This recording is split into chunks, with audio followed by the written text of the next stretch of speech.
Welcome back to The Mind, a podcast series by the Ramakrishna Vedanta Centre, New Zealand. A conversation at the meeting point of modern science and the contemplative traditions of yoga and Vedanta. I'm Rama, your host. We've met three of the inner instrument's four workers, the radar, the eye maker, the decider. Today the group meets the fourth, the quiet one underneath them all, Chitta, the memory field. The part of you that holds the trace of everything that's ever happened, and then, without asking, hands those traces back to shape what you feel next. This is the lesson that answers a question that haunts almost everyone. Why, when I know better, do I keep doing the same thing? Why do old fears outlive the danger? Why do patterns repeat? And, most hopefully, how does deep change actually happen? Chitta, memory, saṁskāra, and pattern continuity. Let's join them. The same room, rain against the windows. There's a deeper quality of attention now. They've been at this a while, and it shows. Last time, catching the verdict, the meaning Buddhi assigns. What did you find? I caught plenty. This class always switches off. They think I'm boring. But here's what got me. Catching it didn't make it stop coming. Same verdict, next day, fully formed, before I'd even thought. I'd disprove it at 4 p.m. and it'd be back, good as new, at 9 a.m. Yes, exactly that. Something's wrong. I failed him. I'd question it, see it wasn't true, feel better, and then it would just return.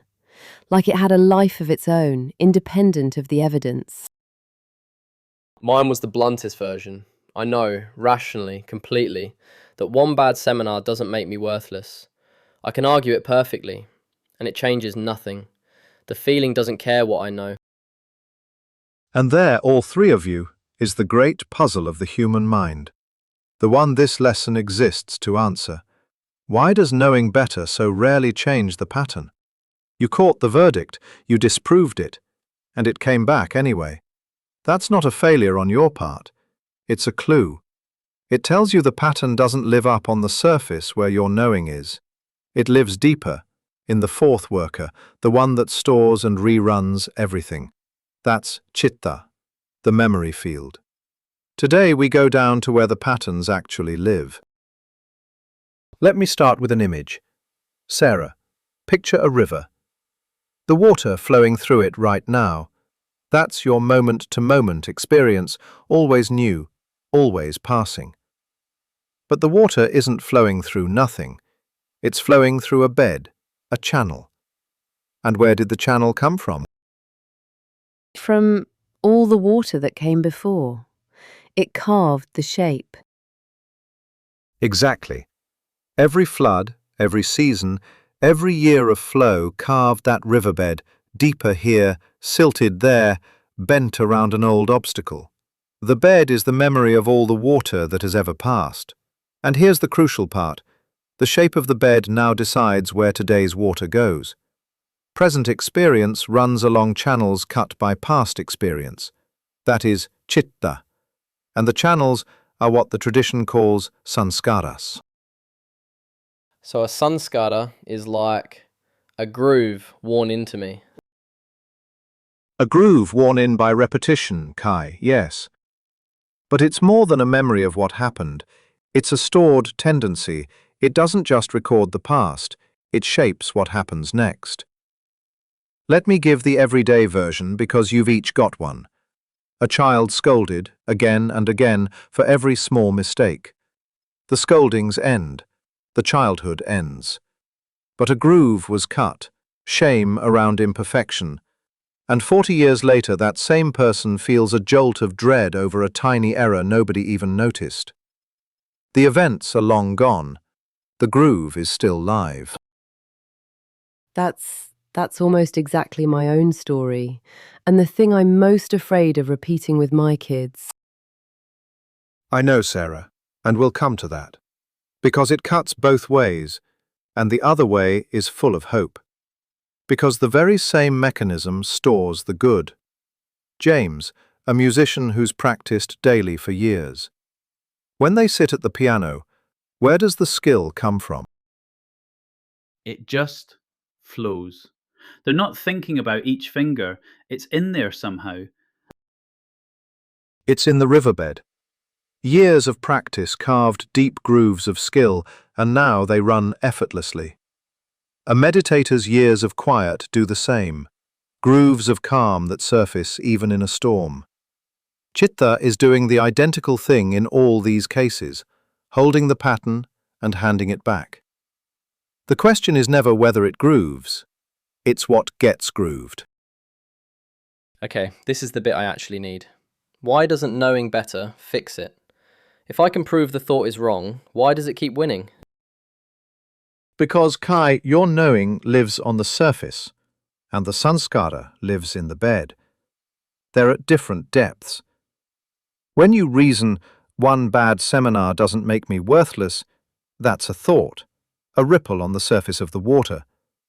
But the pattern that generates the feeling is carved into the channel underneath.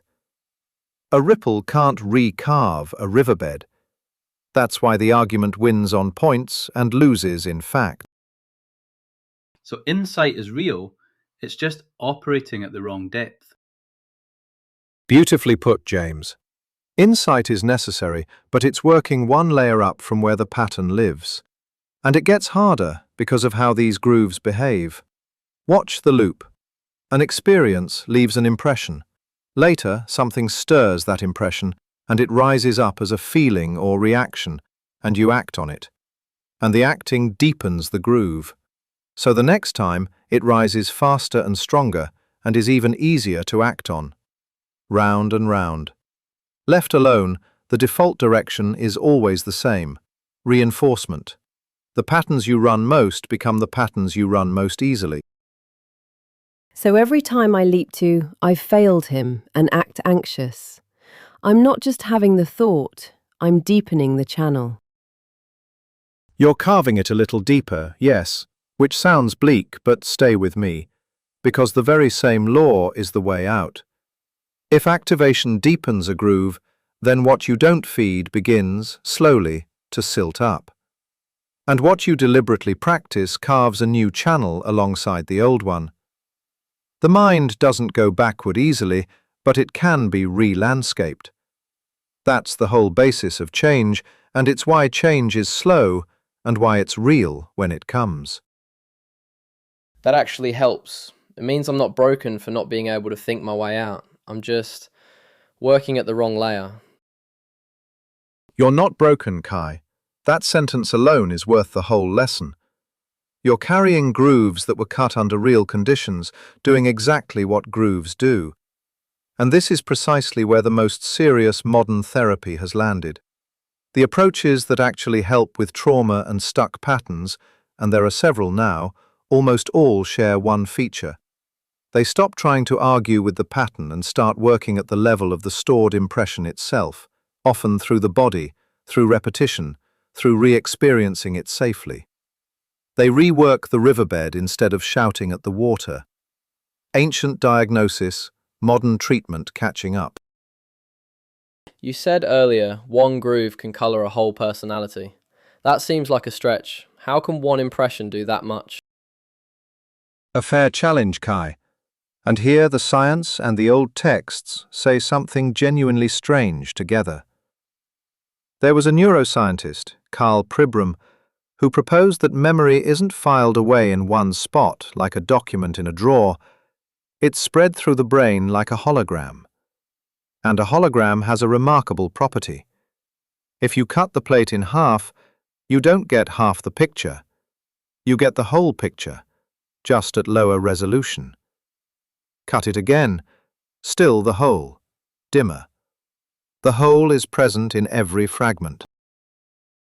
So if memory works like that, then each impression isn't a separate little file, it carries something of the whole. Exactly, and that's why one deep impression can tint everything. A single trauma can reorganize a person's entire way of being in the world, not by magic, but because in a holographic field, the part carries the whole. And listen, the contemplative traditions said this centuries ago. Remember the seed and the tree from our very first conversation in this module. The pratyabhigya hrudayam, the whole universe present in the individual, like a great tree folded inside a tiny seed. The Gita says the same of the cosmos, the whole present at every point. 3 completely different roads, a brain lab, a Kashmir text, the Bhagavad Gita, pointing at one strange truth. The part holds the whole. That's frightening and hopeful at the same time.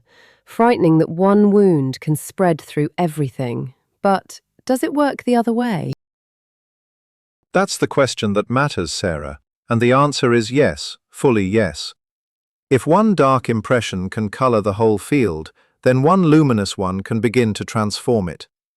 One genuine moment of peace, of being truly seen, of clarity, one real saṁskāra of light, doesn't stay in its corner either. It seeds the whole. This is exactly why the traditions are so particular about what you expose yourself to, what you practice, what you repeat. Not moralizing, engineering. Every impression becomes part of the living pattern of the whole field. So how is the field actually cleared? If the grooves are this deep and arguing doesn't work, what does? The tradition calls it Chitta Shuddhi, the purifying of the mind field. And first, what it is not. It's not erasing your memory. That would wipe out your skills and your love along with your wounds. It's not deleting the riverbed. It's re-landscaping it, patiently letting the reactive, fear-cut channels silt up while carving new, clearer ones. And how? By exactly the things that have come up across all these conversations. The steady practices. A repeated word or breath. Meditation. Good company. Acts of service. Time with what's true and beautiful. Each one lays down a luminous impression, over and over, until the field itself begins to flow differently. And that's why it's slow. You can't carve a canyon in an afternoon. You can't, James. And that reframes what feels like failure. When you sit to be quiet and the same old distraction or fear comes flooding up, that's not the practice failing. That's the practice working, surfacing what's stored so it can finally be reworked. The patience isn't a tax on the path. It is the path. Deep grooves don't yield to a single insight. But when they do shift, because the ground itself changed, not just the surface thought, the change is profound, and it lasts. So the goal isn't a perfect, empty mind. It's a better shaped riverbed. A field that flows toward clarity instead of fear, Kai, yes. And one made gradually more transparent, so that the light we've talked about all along can finally come through. Which is the perfect place to pause, because next time we put all 4 workers together and watch a single moment of experience travel through the whole instrument, start to finish. And in watching the whole loop, we'll catch our first real glimpse of freedom. This week, 2 small things. One to notice a groove, one to carve a new one. To notice. When an old reaction floods in far bigger than the moment deserves, name it gently. This is an old channel, not today's water. You're not fighting it. You're recognizing it as stored, not current. And to carve. Pick one tiny luminous practice and repeat it daily, however briefly. Repetition is how a new channel forms. Sarah, yours is tender, so be gentle. When the old shame groove fires, I've failed him, name it. This is my riverbed, cut long ago, not a fact about my son. That naming keeps you from carving it deeper and from passing it on. And for the carving, one warm, unhurried moment with each child a day. No agenda. You're laying down a luminous impression in them and in you. My riverbed, not a fact about my son. And one warm moment a day, that I can hold on to. It's the thing I most want to get right. James, your classroom is a field former, whether you intend it or not. Every day you're depositing impressions in 30 young minds. So one deliberate one. Begin a lesson, just once, with 30 seconds of calm, a breath, a still moment before the content. You're carving a small groove of steadiness in them and in yourself. And when your "they always switch off" floods up, name it. Old channel, not today's class. I shaped the riverbed either way, so shape one on purpose. I like that. And Kai, when "I'm worthless" floods in after a stumble, don't argue with it. You already know that loses. Just name it. Old groove, cut deep, not the truth, and not today's water. Then carve. 30 seconds of your morning breath daily, no exceptions. You're not going to win the argument. You're going to re-landscape, one repetition at a time. Name the groove, don't argue it, carve a new one daily. That's the first thing that's made sense of why arguing never worked. Because now you know where the pattern lives, Kai. Tell me next time what floods you found, and whether the daily practice felt like it was starting, even slightly, to change the flow. Next time, the finale of Module 2. All 4 workers, 1 moment, the whole loop, and the doorway out. And that's the memory field, the riverbed where every experience carves a channel, which is why knowing better so rarely shifts a deep pattern, and why real change is patient re-landscaping rather than a single insight. Next time, the capstone of Module 2, all 4 workers in a single second, and the quiet one who watches them all. And to go deeper, the full Lesson 2.6 is available in the course Beginners, Conversations on the Mind in the Light of Modern and Spiritual Sciences on the Ramakrishna Vedanta Center's website, www.vedanta.nz. It is also available as an app on Google Play and the Apple App Store by searching for Vedanta NZ. Until then, be gentle with your mind.